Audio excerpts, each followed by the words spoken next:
চলো তোমাদের সামনে একটা পার্সেল খুলে দেখায়, আনবক্সিং ভিডিও করি। তো এটা ফ্লিপকার্ট থেকে অর্ডারটা এসছে, সকালবেলা এসেছিল, তখন কোর্টে তাই খুলতে পারিনি।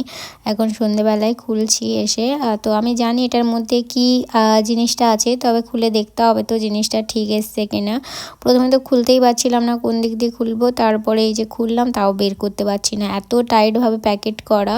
তো ভালো প্যাকেজিংয়ে আসে, এর আগেও আমি অর্ডার করেছিলাম তাই জানি, কিন্তু এটা একদমই বের করতে পারছিলাম না, এত টাইট। টেনে টুনে কোনো রকমে মানে এটাকে বার করলাম। দেখেই বুঝতে পারছো একটা কফি মাগ আছে।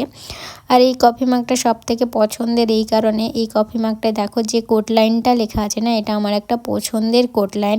এর আগেও আমার কাছে ছিল। আমার মনে হয় এই কোট লাইনটা আমার লাইফের সঙ্গে কিছুটা হলেও রিলেটেবল, বা আমি রিলেট করতে পারি আমার লাইফের সাথে। তাই এটা আমার খুব পছন্দের একটা, যেহেতু আমার কাছে আগেও ছিল তাই আমার খুব ভালো লাগে। তো এই কোট লাইনটা তোমরাও দেখলে